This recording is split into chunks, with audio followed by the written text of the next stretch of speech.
नमस्ते मेरे प्यारे दोस्तों। आज मैं आपको सुनाऊंगी प्रेमचंद जी का उपन्यास गोदान भाग 10। हीरा का कहीं पता न चला और दिन गुजरते जाते थे।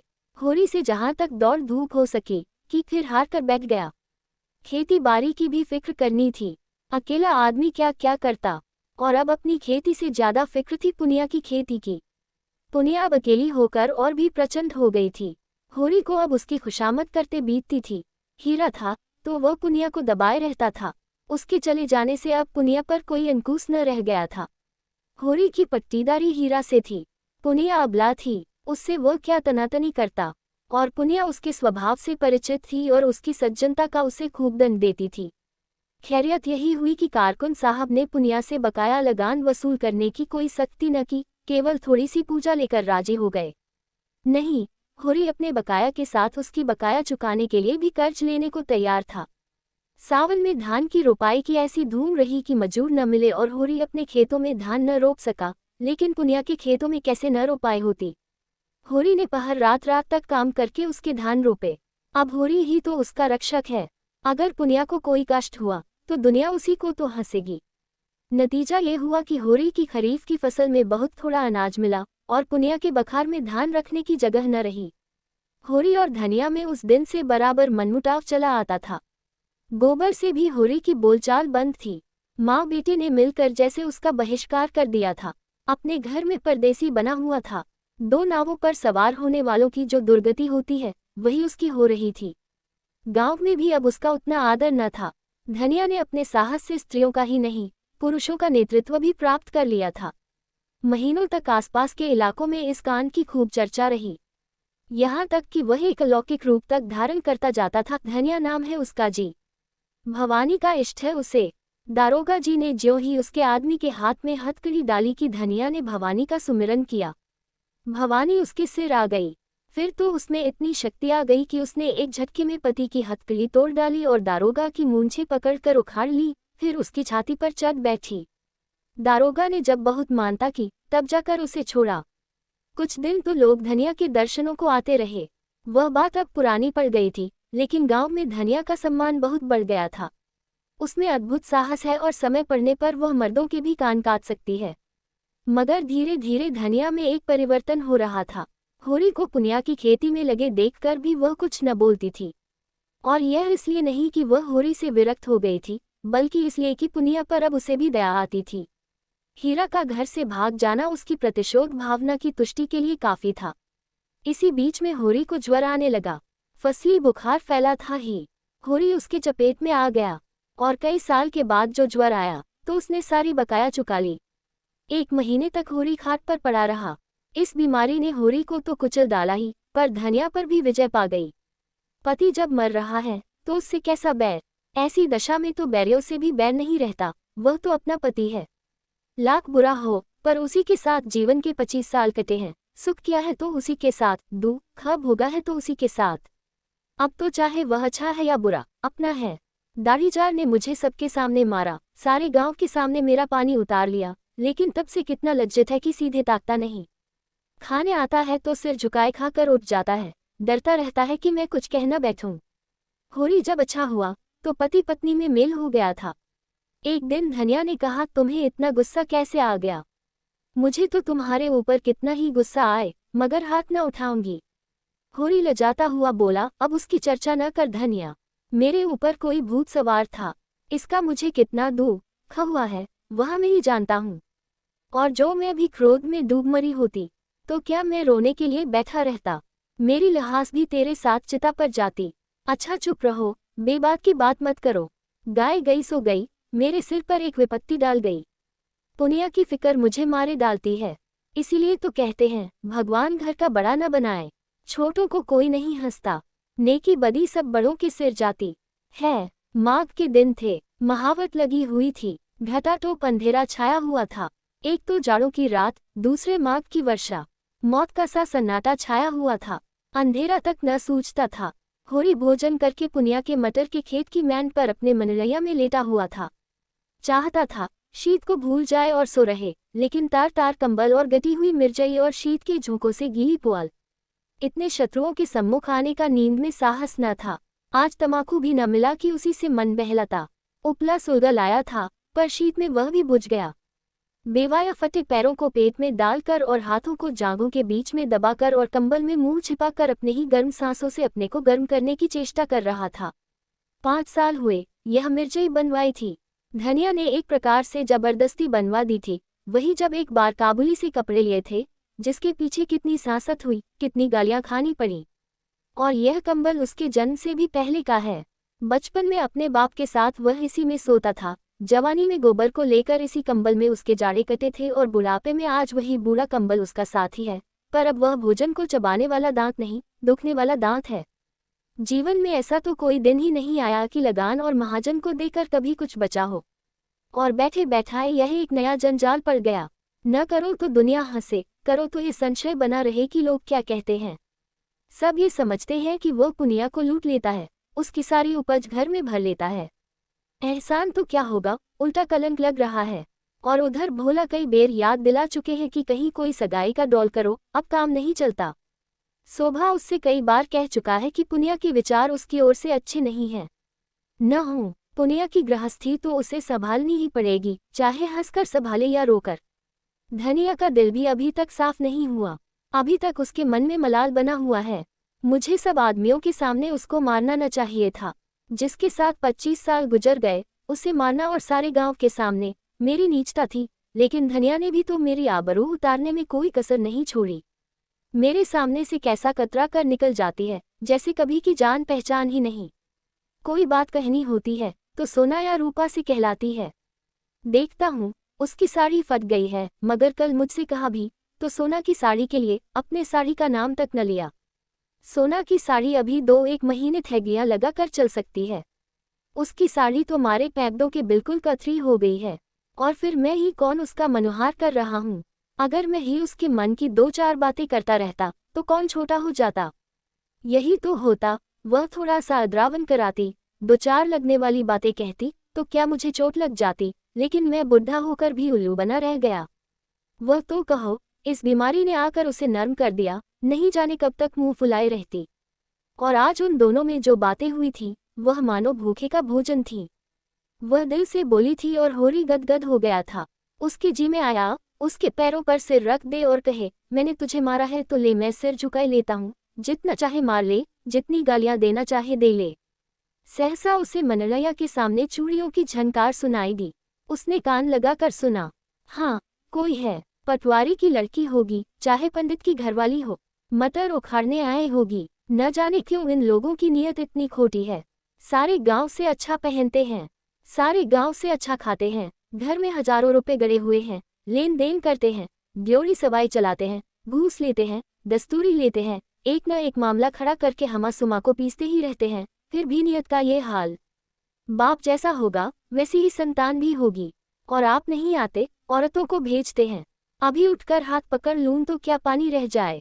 नीच कहने को नीच हैं, जो ऊंचे हैं उनका मन तो और नीचा है।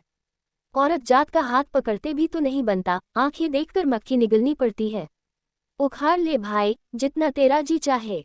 समझ ले, मैं नहीं हूँ। बड़े आदमी अपने लाज न रखें, छोटों को तो उनकी लाज रखनी ही पड़ती है।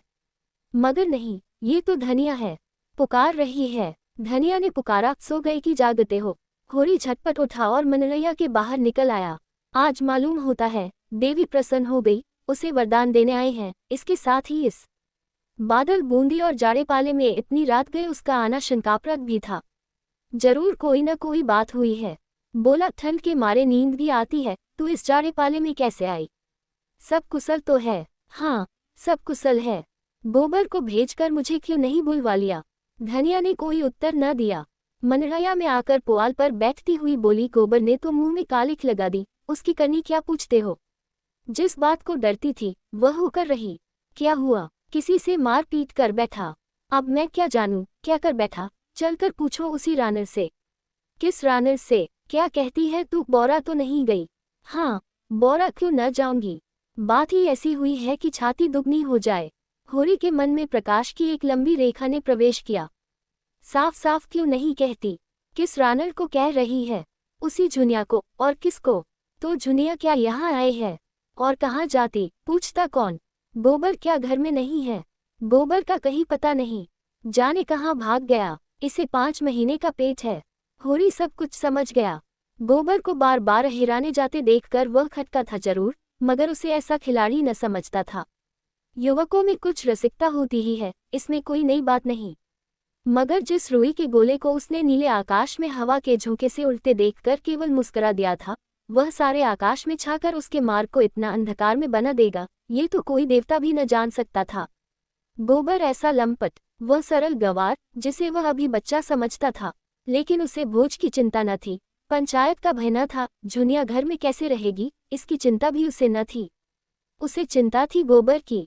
लड़का लज्जाशील है, अनाड़ी है, आत्माभिमानी है, कहीं कोई नादानी न कर बैठे। घबरा कर बोला। चुनिया ने कुछ कहा नहीं। गोबर कहाँ गया? उससे कह कर ही गया होगा। धनिया झुंझलाकर बोली, तुम्हारी अक्ल तो घास खा गई है। उसकी चहेती तो यहाँ बैठी है, भागकर जाएगा कहाँ? यही कहीं छिपा बैठा होगा। दूध थोड़े ही पीता है कि खो जाएगा। मुझे तो इस कुलमुही झुनिया की चिंता है कि इसे क्या करूं। अपने घर में मैं तो क्षण भर भी न रहने दूंगी।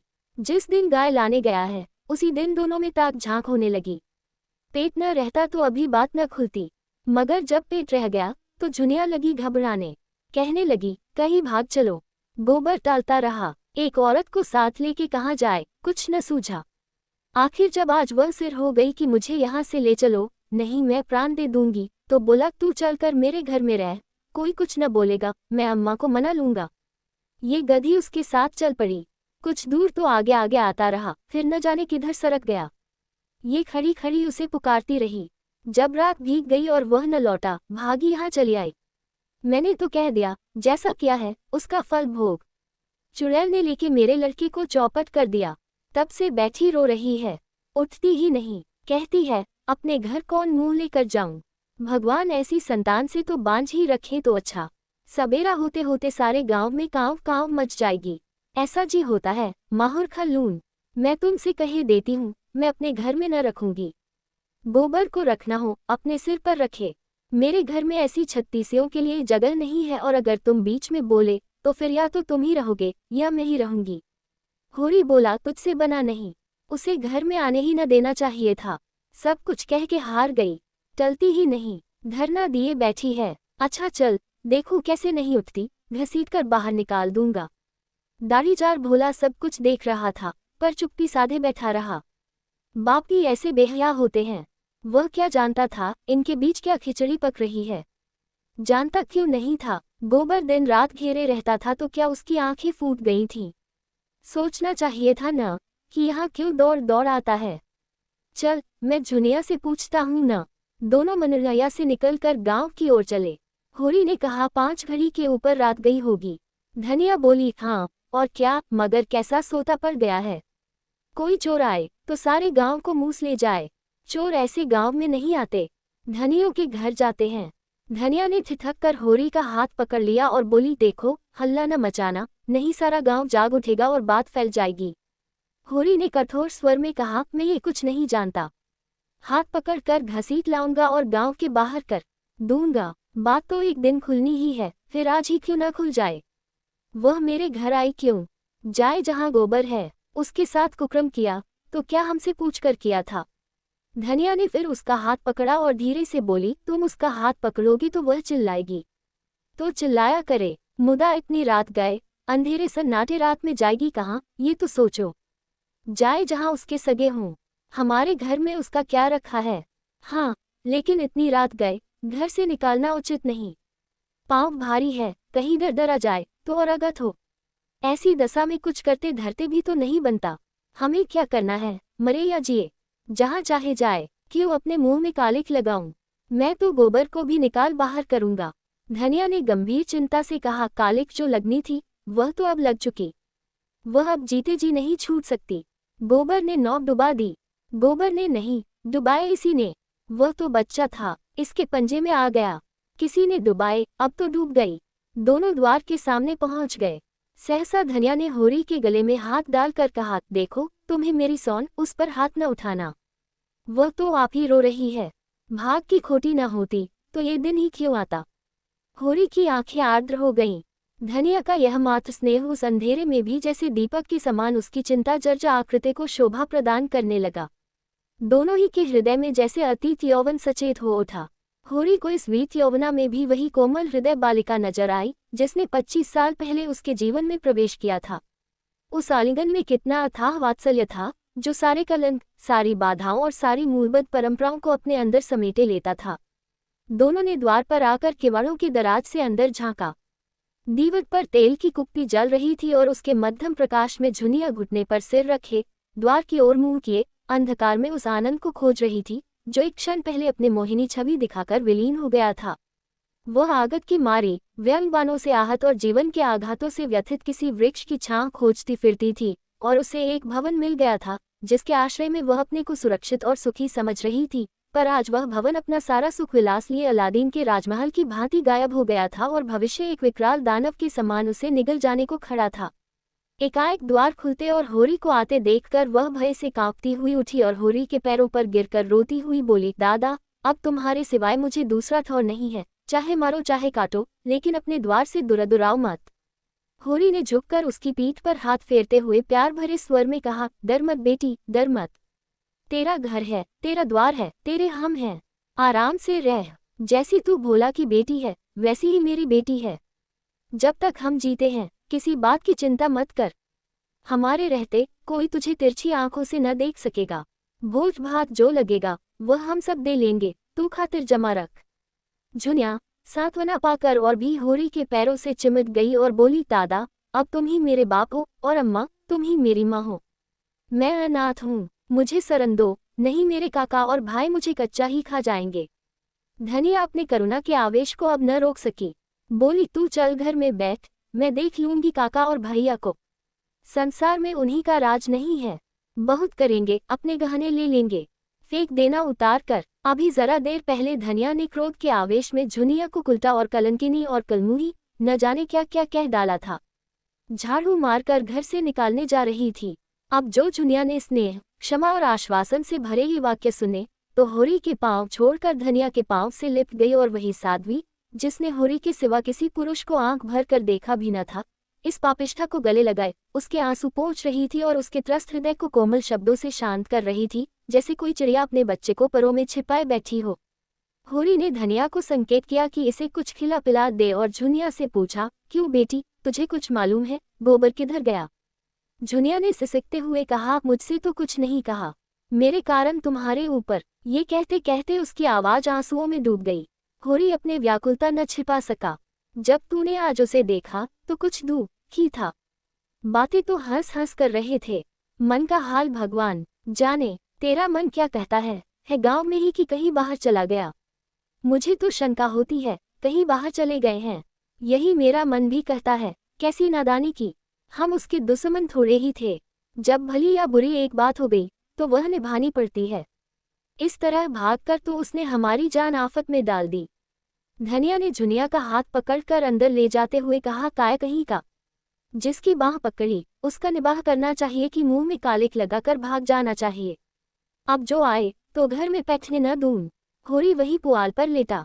गोबर कहाँ गया, ये प्रश्न उसके हृदयाकाश में किसी पक्षी की भांति मदराने लगा। दोस्तों, यहाँ पर गोदान का भाग 10 समाप्त होता है। गोदान भाग 11 सुनने के लिए डिस्क्रिप्शन में दिए गए लिंक पर क्लिक करें या फिर गोदान प्लेलिस्ट में जाकर आप गोदान के सारे पार्ट सुन सकते हैं।